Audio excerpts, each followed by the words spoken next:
General Hospital will reveal Brennan regaining consciousness, each desperate breath cutting into his throat. The burning sensation from Valentin's grip still lingers, a painful reminder that he nearly lost his life. The final moments of suffocating still echo in his mind, the feeling of desperation as he was held tight, the helplessness of realizing that his enemy found him before he could fight back. But he didn't die. Thanks to Carly, he was saved at the last moment. For Brennan, this was not just a stroke of luck, it was a sign. A warning that he couldn't continue hiding, that he couldn't just sit back and let Valentin keep hunting him. He had to act, and this time, he wouldn't leave Valentin any chance to survive. But how had Valentin found him so quickly? He had carefully erased his tracks, constantly changing locations, cutting all ties that could be traced. There was no way Valentin could have found him on his own. Someone had helped him. A name flashed in Brennan's mind like a cold knife cutting through his thoughts: Martin. The one who had claimed to have severed ties with Valentin, who had continuously asserted his neutrality. But now, Brennan understood that it was all a blatant lie. Martin hadn't just helped Valentin escape, he had also provided information that led Valentin to Brennan. Rage flared up in Brennan, stronger and more brutal than ever before. He didn't forgive betrayers. To him, betrayal wasn't just a mistake, it was an unforgivable crime. And Martin would pay for it. The orders were given. Brennan's men began hunting Valentin, mapping every path, turning over every stone, clearing out every place where he might be hiding. This time, Valentin couldn't escape. There was no way out, no place to hide. Brennan didn't want him to die right away. He wanted to capture Valentin alive, to make him experience the terror of being hunted, of being tortured bit by bit until there was nothing left but despair. And most importantly, he wanted Valentin to confess the whole truth. Martin might think he had covered his tracks perfectly, but he had forgotten one thing: every lie would eventually be exposed. And when Valentin was captured, when he was cornered, nothing could stay hidden any longer. He would talk because he had no other choice. Brennan would make sure that every testimony from Valentin would be the handcuffs that tied Martin to his disastrous fate. Valentin wouldn't hold out long. The pursuit lasted for days, draining him, and when Brennan's men finally cornered him, he was almost too weak to resist. He was bound tightly and thrown to the floor in a dark room, breathing heavily as he saw Brennan enter. In Valentin's eyes, Brennan saw alertness, but for the first time, he also saw a trace of fear hidden deep within. Silently, Brennan looked down at his enemy, savoring the moment of victory before speaking. But he didn't need to say much. He simply stood there, letting Valentin feel every moment of his captivity, stripped of control, pushed to the brink of collapse. When the question was asked, Valentin had no choice but to answer. And the name Martin was uttered like a curse. Brennan smiled, a cold, indifferent smile. Everything had gone exactly as he planned. Now it was Martin's turn. He wouldn't have time to run, no chance to beg. Brennan wanted him to feel fear creeping into every muscle, to wake up each day haunted by the thought that at any moment, the darkness would consume him. And when that moment came, it would be swift, ruthless, and irreversible. Brennan didn't need to strike himself. Betrayers had their own way of being erased from this world without his hands. When the light flashed in the darkness, when a scream echoed through the stillness, Brennan knew Martin's fate had been sealed. No betrayer was ever forgiven. But Valentin was different. For him, Brennan had a much longer plan. Death was too easy. Fear and prolonged pain would be the real punishment. He would imprison Valentin, suffocate every last hope he had, and make him understand that Brennan was not just a survivor but the one who would crush everything Valentin had ever built. The battle was not over, but Brennan had the upper hand. And this time, there would be no mercy, no room for compassion. Valentin had entered this game, but he would never have a chance to win.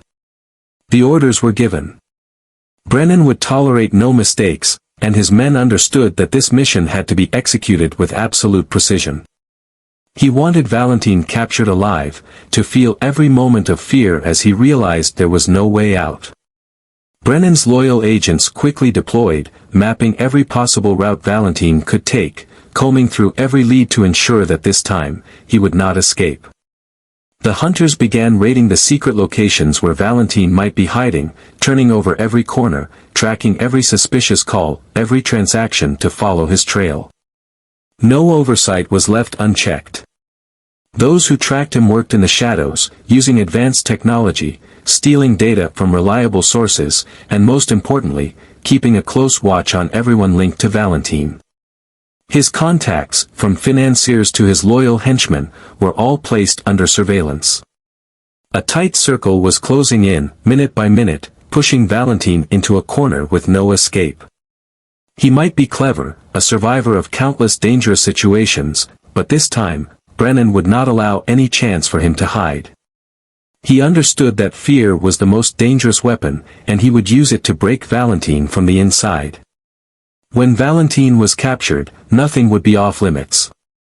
Brennan wasn't in a hurry to kill him, not in a rush to end it with a single bullet. He wanted Valentin to experience complete breakdown, physically, mentally, emotionally, spiritually. Valentin was cornered in an apartment on the outskirts of Berlin, where he had been hiding for days. The raid was swift, without warning. The door was smashed open, and the hunters flooded in like a storm, twisting his arm behind his back before he could grab the gun hidden under the table. No way out, no chance to resist. He was thrown to the cold ground, his throat dry as he realized he had lost. He was taken to a secret location where Brennan waited. The room was dark, with only a single light shining down in the silent space. Valentin was tightly bound to a cold metal chair, breathing heavily as he saw Brennan step in. No words, no mercy. Brennan simply stood there, looking down at him, his cold, sharp eyes waiting for the moment Valentin would completely collapse. But the real torture didn't begin with violence. Brennan didn't need to beat Valentin immediately, he wanted him to break on his own. He wanted him to realize that this was not just an interrogation but an endless psychological game. No sunlight, no sense of time. Just darkness, silence, and pain from the questions that kept coming, again and again.